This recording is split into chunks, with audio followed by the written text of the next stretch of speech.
Hey guys, I'm Fancy, And I'm Colleen. and this is Murder by Design.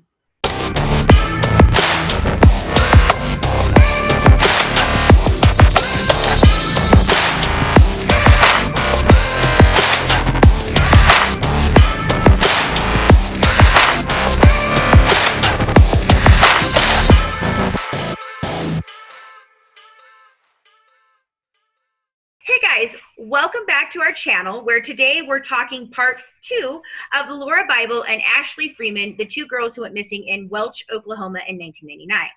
Last time we told you about the night they disappeared and some of the theories surrounding the case. But tonight we're going to discuss the confessions, investigations, and a little bit about where we're at today. And in our next episode, we'll talk about exactly where we are today because there are some major updates. So you definitely want to stick through this episode and definitely tune in for the last of the episodes because it's going to blow your mind. 2020 has been a great year for this case. 2020 has been crap for many, many reasons, but, some things that are good have happened. There's been I have to say, there has been a lot of good that has happened from all of this. I think the family unit has been strengthened through this. We've had a lot of growth through this. We definitely were able to talk to people we would have never been able to talk to before because they would have been too busy to be able to take time. And that's how we've gotten our experts, that we just love to death. And we've done some amazing work over 2020 with true crime in general. We have helped in a lot of different things. And so I think that, while the quarantine has been particularly awful for everyone, there's a lot of loss of jobs, a lot of money that's been lost, health, everything. But I think in all, a lot of good has come out of this. And I think that it's going to continue to see better things on the horizon. Right. I think definitely people coming together to try to strengthen us all. And so, things have turned out for the good in many ways. And I believe that things will continue to get better. We're seeing a lot of justice happening for major cases. And so it's going to be a good year. And I definitely think it has allowed for family growth together and for businesses like ours to grow. Yes, definitely. And I don't even know where the hell 2020 went because it's already August. We're already in August. This year has flown by for us. We have been extremely busy. We're also in the process of launching two more podcasts. So we're going to do a missing persons podcast with Todd Matthews from the former director of NAMIS, and that's just going to focus strictly on missing person cases. And then Tori and I are actually launching a talk show entertainment show. So it's kind of going to be something along the lines of e-news or whatever, where we talk about some pop culture stuff. We'll definitely still have some true crime in there. We're going to do some interviews with, people from the entertainment industry. And of course, you'll still get to see Mama Ty and hear from her because she's going to be doing lunchtime recipes with us. So it's going to be a lot of fun. And we're really excited for both of those that are coming out. So, we've got a lot that this company has been growing. And then obviously we've been working on some other productions, So, this has been a good year. Right. And all in all, 3 days out of the week, we show up, for a brief live on a, quick upcoming or recent case and give you guys a quick tour of those cases, especially when they're not cases that are long enough to be a full episode here on Murder by Design. Right. We've been, premiering our Murder by Design videos and our interviews. We've been doing some live stream interviews. And then my historical podcast on our Patreon and membership website has been hitting off. Super excited this month. We're going to be talking about Albert Fish because that is not a case I can talk here or on a regular podcast about. No, not at all. Too disturbing. And then, we also have been doing our blogs. And so Christina and Tori have been doing a great job of putting those out on Tuesdays and Thursdays. Thank you guys. Such a great job of, just writing some stuff up that goes along with, either the 15 minutes that we're doing or our podcast or what we're doing over here. So we've got a lot coming on down the pipeline, guys. You're going to want to keep tuning in to all of our things. And tonight we'll be talking about more of this case.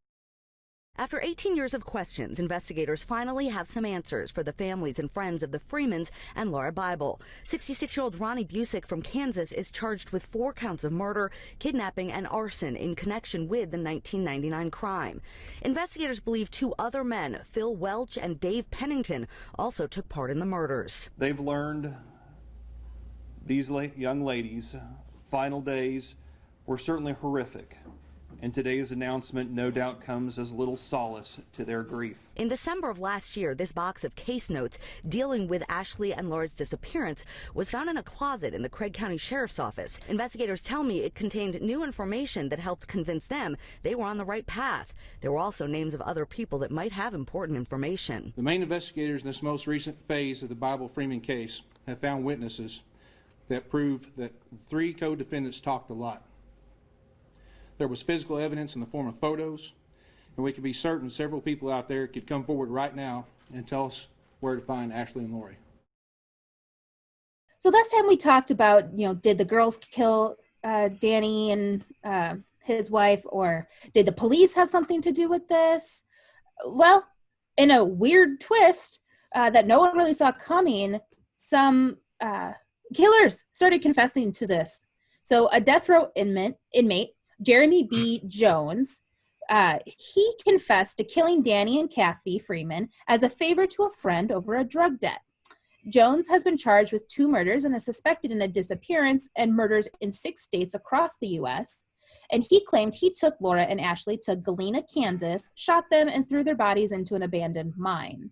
What is it about these serial killers, or even just killers, confessing to so many different crimes they didn't do? It's so weird.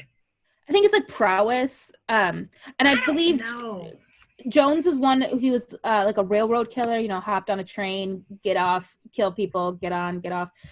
But this case is super weird in the sense that, so some evidence did suggest Jones may be the perpetrator in this case. Mm-hmm. For example, he was convicted of murdering a woman and setting her house on fire to destroy the evidence. And this is similar to what transpired at the Freeman's mobile home. And additionally, during his confession, the type of shotgun and accelerant Jones mentioned matched the evidence found at the crime scene. But, I mean, back then, so gasoline, shotgun. Right.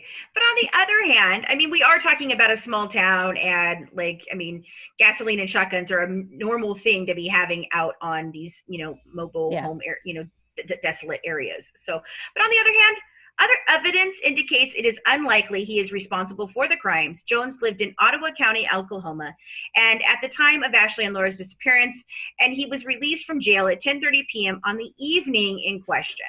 So there is some debate as to whether or not he would have had time to even commit the crime.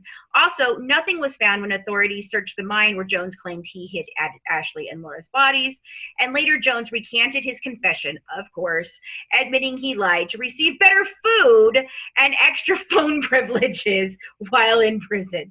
Oh my God. It's such a jackass move. Like, families are like, oh my God, he's confessing. Oh my God, we're going to find our kids. Right, we're gonna find our kids, right? And no, you just wanted some better food and a phone. And strangely enough, there was another person who took credit for this, and this is Tommy Lynn Sells, and he's a serial killer. And in a letter to the Joplin Globe in May 2002, he confessed to being in Welch in the early morning of December 30th of 1999, killing Danny and Kathy, and abducting and killing Ashley and Laura. He stated he was high on drugs and could not recall the details of the crime or where he left their bodies. However, after we tell you about him, I'll share the biggest reason why he couldn't have done it. So Sells had claimed he committed his first murder at age 16. In July 1985, when he was 21 years old, Sells was working at a carnival in Forsyth, Missouri. There he met Ina Court, 35, who had brought her 4-year-old son to the carnival as a treat. And Court found Sells attractive and invited him back to her home that same evening. And according to Sells, he had sex with Court, but awoke during the night to find her stealing his backpack. So seizing her son's baseball bat, he beat her to death. He also murdered her son in case he could be used as a witness. The 2 badly bludgeoned bodies were found 3 days later, by which time Tommy Lynn Sells had moved on. And then in 1997, 10-year-old Joel Kirkpatrick, son of Julia Ray Harper, was murdered. His mother was convicted, but the conviction was overturned. Her family told police Sells had invaded their home and killed Kirkpatrick because the mother was rude to Sells earlier that night in a nearby convenience store. Then in 2002, author Diane Fanning corresponded with Sells. In a letter to Fanning, Sells confessed to murdering him, and Fanning's testimony before the Prisoner Review Board, according to the Innocence Project, helped land Harper a new trial and ultimately an acquittal. And Fanning's resulting book, Through the Window, details Sells' cross-country crime spree. So Sells is also suspected to be the perpetrator in the following cases: the murder of Suzanne Courts in New York during May 1987, the November 1987 murder of the Darden family in Illinois, killing a co-worker in Texas during April 1998, the murder of Kathy Harris in Texas in 1999, and the sexual assault and murder of a child, Haley McComb, in Lexington, Kentucky, which is just down the road from me. That's a lot. This guy moved around a lot. As I said, railroad. Yeah. These guys just hopped on the train and out. Yeah. But he had recently claimed to have killed upwards of 70 people, according to an interview with Columbia University forensic psychiatrist and personality expert Dr. Michael H. Stone in Discovery Channel's Most Evil. And, anytime somebody projects that number of deaths, I highly don't believe them. Very similar to the Adam Henry Lee case. Lucas. Yeah. Henry Lee Lucas and Otis Toole. Same situation, confessing to way more crimes than they actually committed. Absolutely. On December 31st, 1999, in the Gia Bay subdivision west of Del Rio, Texas, Sells fatally stabbed 13-year-old Kathy Harris 16 times and slit the throat of 10-year-old Crystal Searles. Searles survived and received help from her neighbors. Ultimately, Sells was apprehended during a sketch from the victim's description. So literally the next day, he's killing 2 children in Texas. Right. So that's a long ass drive from Oklahoma to Texas. Well, and the fact that the fire was set between, midnight and 5:30. Yeah. And to get down there by that afternoon to kill these kids, it's just really not plausible. Nah, it's not possible. But they had not been able to find any evidence linking him to Bible or Freeman's case. And Sells was executed by lethal injection on April 3rd, 2014. So the case goes cold, though the Bibles refused to take apart their Christmas tree after Laura went missing, hoping one day she would return home and the family could pull down the holiday decorations together. And in 2006, the tree fell apart. Ashley was declared legally dead by her family in 2010, according to court records. God, that's so sad. Right, and we see that a lot. Well, it reminds me of the little case that we were looking into a while back about Haley Cummings down in Florida, where her great grandmother has been buying her presents for every birthday since she was, since she disappeared at the age of like 3 or 4, and it's been almost 20 years now. Like the grandmother has been buying this stuff, and she keeps the room exactly as the little girl left it, and it's sad. It's like it's a shrine to her daughter, her granddaughter that is missing, and it's just sad. It's very sad. Well, that's a case we're going to be looking into eventually. Yeah, it's like, Kaylee Anthony, and we see that so often where family members, they can't physically do it. And even if it's not a murder or a disappearance, just a loved one dies, we see that all the time where it's just too painful for loved ones to get rid of, that person's stuff. A lot of times, like with spouses, they'll keep their clothes. Right. And so very common, but just it's so sad that they really wanted her to return home. Mm-hmm. Right. But then, so a year or so later, so January 24th of 2003, authorities search a field in Wyandotte after bones were discovered. So they were, I think, doing some construction. They found some bones. They were like, oh, is this Laura and Ashley? It was actually ruled that the discovery were horse bones. So, just, oh, is it? And then disappointment. Right. And then in 2005, a search of property in Galena, Kansas, for the bodies of Freeman and Bible provides fruitless again. So the search was prompted by information given by convicted killer and rapist Jeremy Jones, who again confessed to the killings, but later recanted. So it's 3 different people who have connected to this crime and didn't do it.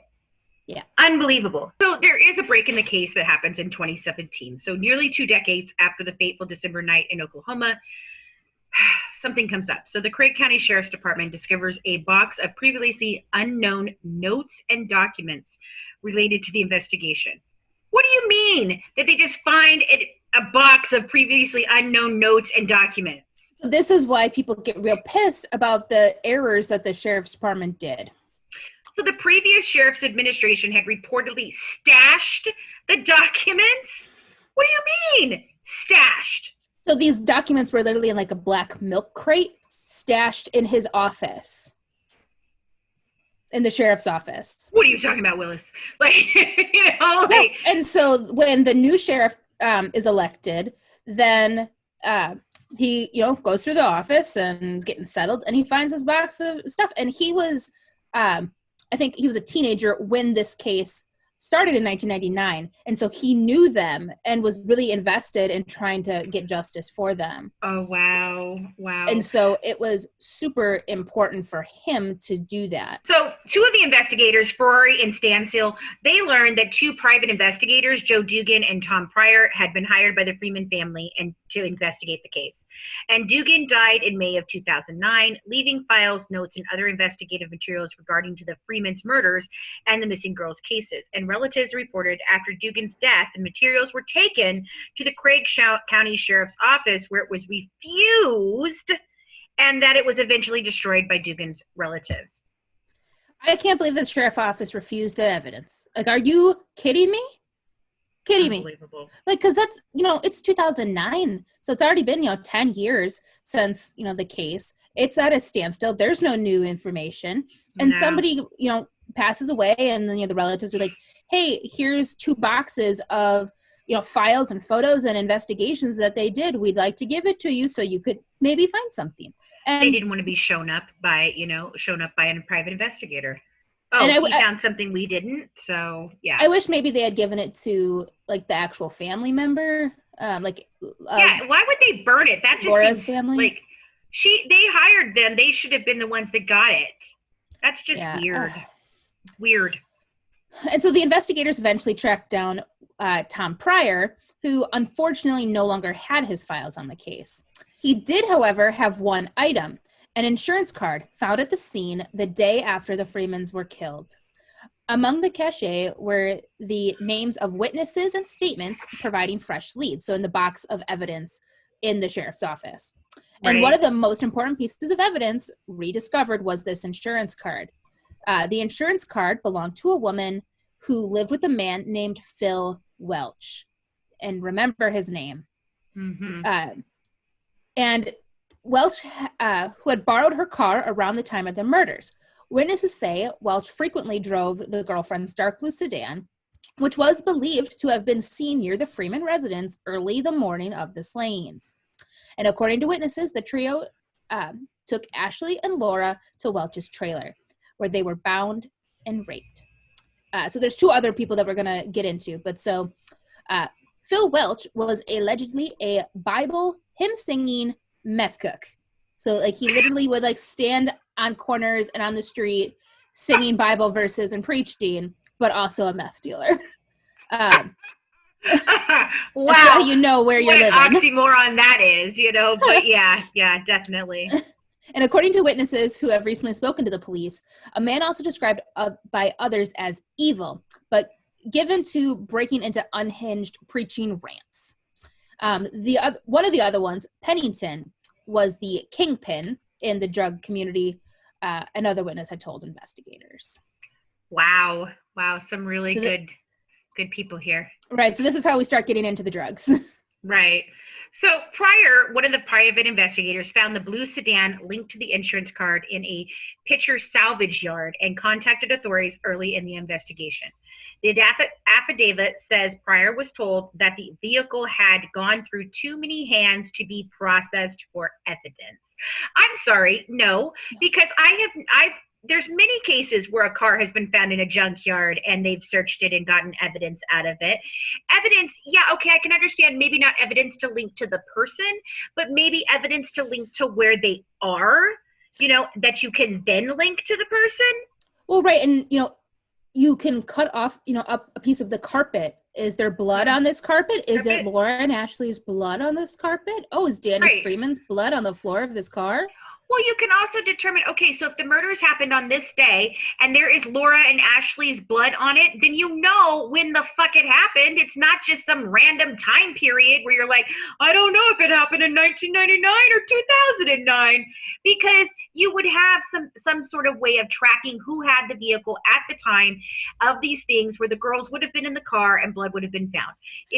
I mean, there is way more they could have been done. That just irritates right, because you would get the registration of that vehicle. Yes, and you track the time. Like, this is who had it here, and that's what had it there. Right. Do you have an alibi? Do you have an alibi? Well, where were you? Well, what were you doing? Maybe they just didn't want to. Like, you didn't want to. Like, you would have a list of, okay, well, 15 people has had the car from 1998 to 2009. Okay, well, you have 15 people. Go down the goddamn list and check them off one by one. Like, nope. Oh. Ooh. Right. Oh, wait a minute. Let's go look at him. So 2 FBI lead sheets dated January 3rd, 2000 mentioned the insurance card which Pryor kept. When authorities questioned him on August 18, 27, he gave the car registration, and rental receipts, naming Welch to Oklahoma State Bureau of Investigation agent Tammy Ferreira, as the affidavit states. So, yeah, they had the information the entire time and just didn't do anything with it. And so the private investigators, Pryor and Dugan, abandoned their investigation after being told by law enforcement officers that they were interfering and that their private investigator license would be canceled, according to the affidavit, which is honestly such crap to me because the OSBI and the sheriff's office aren't doing anything anymore. Mm-hmm. And, they're trying to help, but, you're interfering. You're not doing anything. What do you mean interfering? We're helping you. We're giving you evidence. Right. It's crap. It is crap. So after Dugan dies in 2009, like we said, his family attempted to turn over the investigations files to then Craig County Sheriff Jimmy Suter, who turns them down. And then the family destroys the files, which I just don't understand why they wouldn't have given to the Bibles. I don't get that, but whatever. And so the new sheriff, County Craig Sheriff Heath Winfrey, he then succeeded Suter. And they found this information that was not in the OSBI case files either. And so it included the names of the people that were subsequently interviewed. So all of these people's names who are involved in this case were in that file, and the sheriff's office didn't do anything, and they didn't turn it over to OSBI. So huge flaw, a break in chain of custody, just interfering with the case. So that's why people started suspecting that the sheriff's office had something to do with this. There's too many issues. Right. And so during the decades since the slayings, tips were investigated. Divers explored Grand Lake, cameras would drop down mine shafts, and discovered bones were scrutinized. And investigators have been examining mine shafts in search of the girls' remains. To date, more than 400 mine shafts have been analyzed. Recently developed evaluation criteria has narrowed the number of shafts having a higher probability of containing the girls' remains to 4. And the use of a series of high-resolution historical aerial photographs of the mining field taken before and after the girls' disappearance has been valuable to the team's understanding of the location where the girls were kept in Picher, Oklahoma. So a series of aerial photographs taken in May 1999 provide a clear view of the mobile home and surrounding areas. Additional aerial photographs, including a 2004 series, provided a visual identification of some of the mine shafts in the Picher mining field before and after the girls' disappearance. So 140 mine shafts within a mile of the mobile home were plotted on the photographs to better determine the relationships to the mobile home. Other historical information, including descriptions of the mine shafts at different points in time, were reviewed to identify mine shafts that remained open at the time of the girls' disappearance. So, this community, you'll see just in a few minutes here some video of what this town actually looks like now. Very big mining community, and unfortunately suffered because of it. But so just pretty much the entire area is full of mines, and mines that have been water flooded. Pretty much, every mile you'll find, holes that go deep, deep underground. Right. And so very similar to what we saw with Susan Powell, that they still haven't found her body, and most likely she's in a mine shaft somewhere. Right. They haven't found her, but they, they did get closure this week. Not closure. It's not really closure, but they won their lawsuit. And they were awarded $98 million. So her parents won their lawsuit against the city of, or the Department of, Child Services for allowing the boys to be killed in their custody. Yeah, so definitely. That was a huge, huge issue. I always had an issue with that. I've had an issue with it the whole time too. I felt like that could have been much more handled. It could have better. Been prevented. Absolutely. Prevented. Absolutely. But yeah, so she's definitely probably the probability of her being found is almost slim to none. It's very sad, and they never give up. They never give up. So, there's been over 100. So some of the 100-year-old shafts contain debris. They are blocking access to the mines. Other have debris at the bottom of the shafts and the mine workings. So under both scenarios, the debris will have to be removed to conduct thorough searches, and the use of robotic underwater cameras is planned for future searches to assess the feasibility of removing debris, because some of them they're not going to be able to search them at all because they're so old and they're very dangerous. So. Right. And like I said, a lot of them have been flooded to prevent people from falling into them. Right. And so that's why they have to use the underwater cameras. And so all of the witnesses in the probable cause affidavit, which will be on our Patreon because I have the full affidavit for you all, states that the girls are located somewhere in Picher, Oklahoma. And so, like I said, for reference, Picher is part of the Tar Creek Superfund site and is one of 3 towns in the world evacuated by the government due to contamination caused by mining in the area. There are countless abandoned mines in the town and the surrounding areas. So literally, the town is just ghost town. There's empty buildings. Ghost town. Yeah. There's nobody there because of the contamination. There are still a few people, but most of them are involved in the drug community and kind of choose to stay there because of that lifestyle. There's less people, obviously, to get in their way.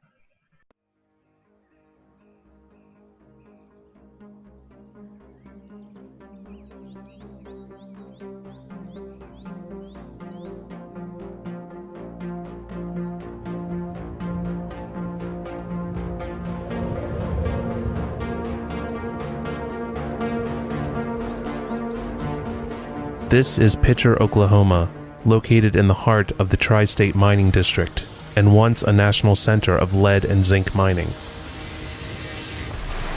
In 1926, Picher had nearly 15,000 residents. As decades passed, mining activity dropped, and by the 1960s, only 2,500 residents remained. Picher is surrounded by white mountains of a fine gravel substance called chat, which is a byproduct of lead extraction.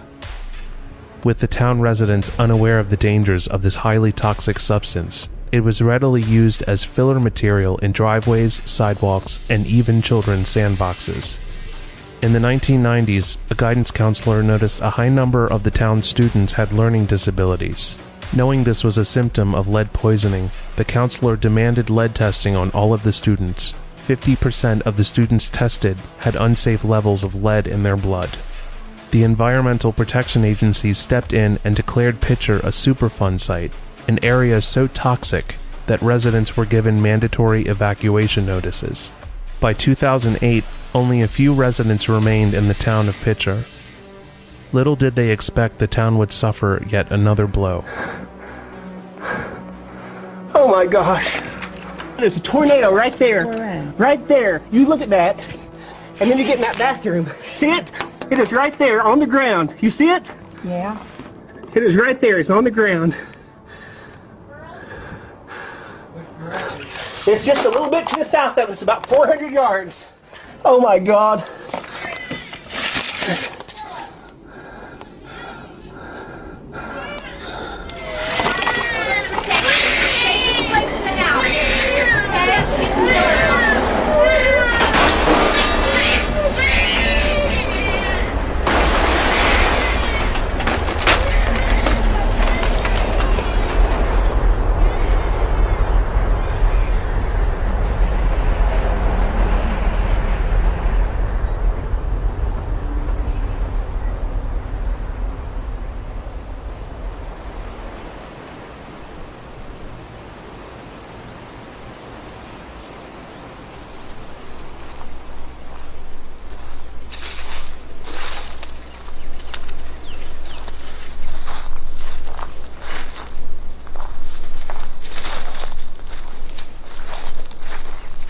Hey everyone, this is Dan Bell, and in this film we're going to be touring the remains of the town of Picher, Oklahoma. Picher is a Tar Creek Superfund site, which means that it is put on a priority list for cleanup. It is so polluted that it is uninhabitable by people and animals. In 1970, the mines surrounding Picher were all abandoned, and over the next few years the mines started to flood, so they filled with water, and that water turned quickly acidic because of the arsenic and the cadmium and the lead and everything else that was in the mines. So that water then seeped up through the ground, and that's when the trouble began. It seeped into the Tar Creek, which runs through Picher.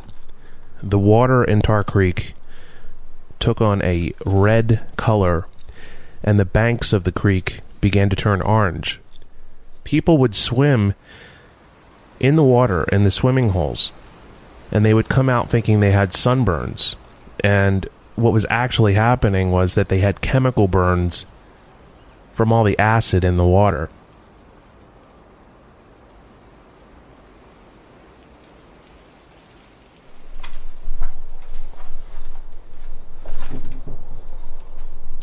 Man, this thing's a mess.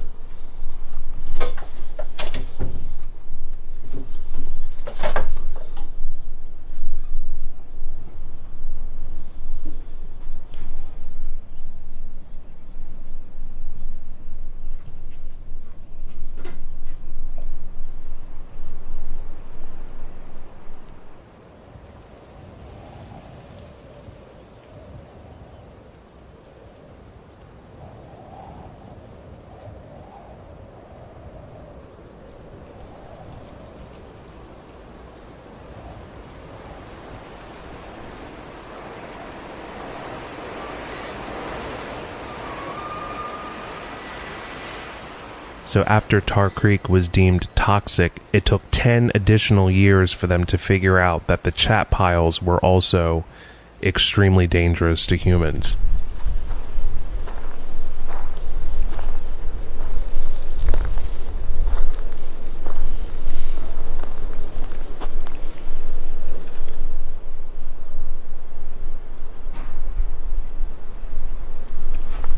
This is a complete mobile home right here that burned down. All that's left.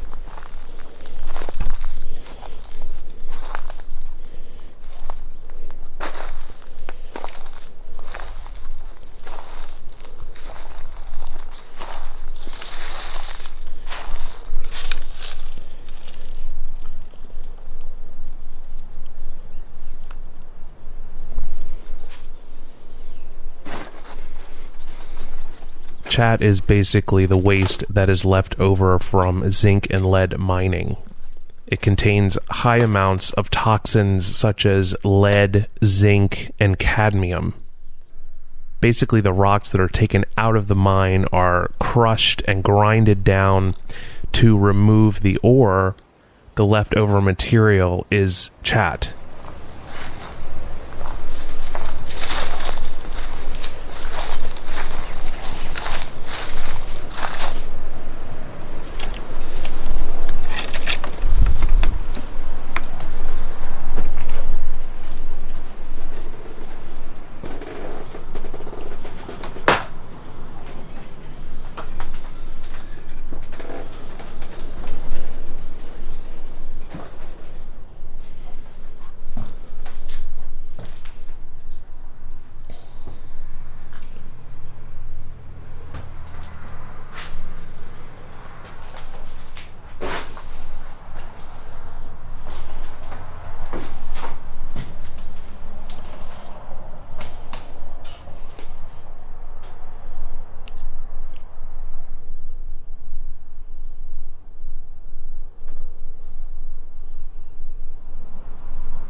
The chat was used around homes, in children's sandboxes.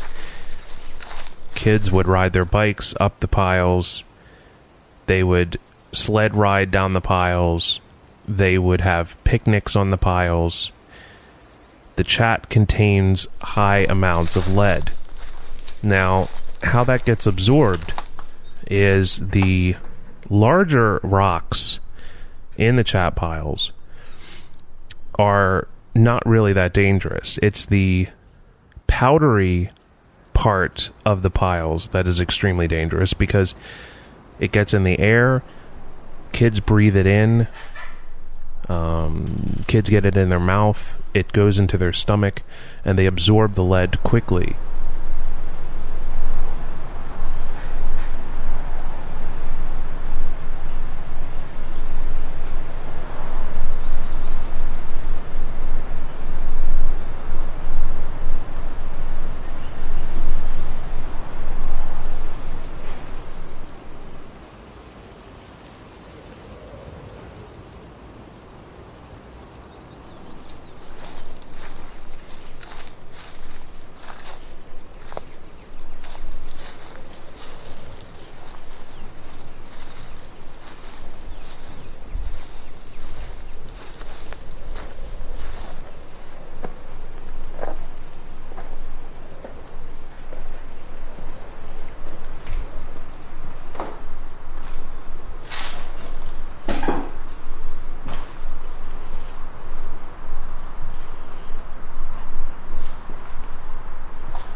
I must say, out of all the ghost towns I have ever visited, Picher is definitely the most tragic.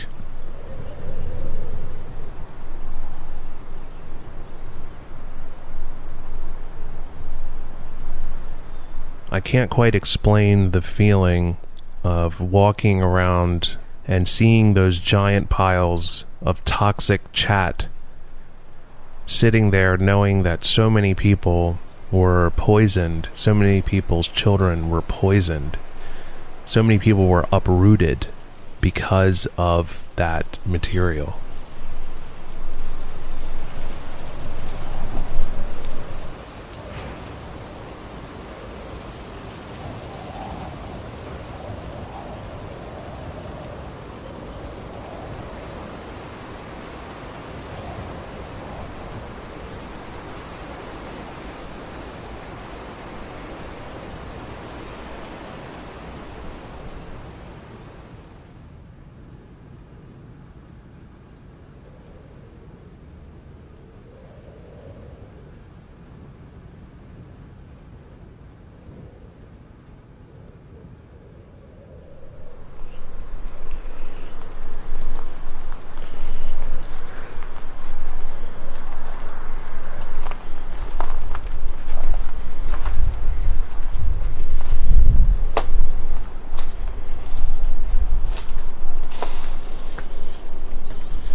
Try to imagine the town you live in with all the places you love. Home, you have theaters, you have bowling alleys, you have places that you remember and love. Imagine building a life there with your family and then getting sick and having kids that are sick and you don't know why, and then being ordered to evacuate because you're being poisoned. I can't think of anything scarier or more horrific. What a horrible, horrible situation that must have been for so many residents. I'll never ever forget visiting Picher, Oklahoma.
How sad.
So again, this episode has been sponsored by the Oliphant Institute, and we've all been taking some criminal justice courses over at Oliphant Institute. And our good friend and guest on this show all the time, David Lampley, he is a 24-year retired SVU detective, and he's the founder of the Institute. And now he teaches all the classes himself, and they're no longer than an hour. And what's really great is their pricing is only $20 per class. It's really great. We love it. So if you're interested in learning more about serial killers, human decomp, and other criminal justice topics, but don't really care about a degree, then the Oliphant Institute is the right place for you. So head on over to Oliphant Institute, that's OLIPHANT Institute, and get registered for a class today. And the link will be in our show notes. So the family says that new investigators, Tammy Ferrari and Gary Standstill, took over the case 3 years ago, and they have worked tirelessly to solve the case. Why did it take so long? The family writes, this is a very in-depth case, and it simply took too long for all the pieces to connect. And in 2019, we learned that investigators tried to use a dig and ground-penetrating equipment to search for the remains, but it came out with nothing. Very sad. There will be a little clip of them searching in here for you guys.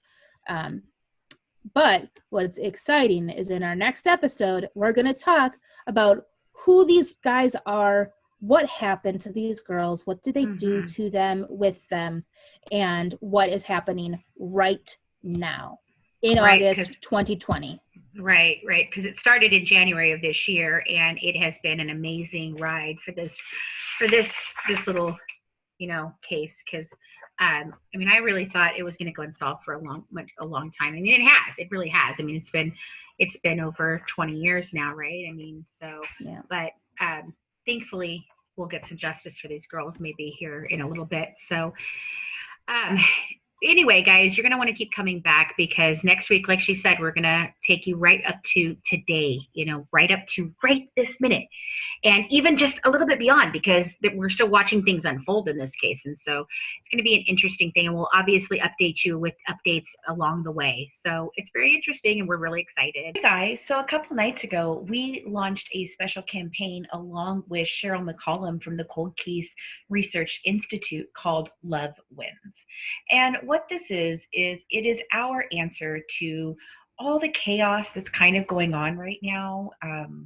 The chaos from the riots, the chaos from all the different, pandemic, everything that's happening in our lives right now. All the issues with, the different lost lives that we've had from before the protesting, after the protesting. So all the lost lives that have come out of this, the lost lives of COVID even. And so #LoveWins is a movement to usher in peace, and knowing that above all, the only way that we're going to get through all of this is loving each other. So what we're actually doing here is we are creating a scholarship fund in remembrance of all the lost lives in 2020 so far, and ushering in peace. And this scholarship fund will go to anyone that wants to go ahead and and enter to win. The criteria is really cool.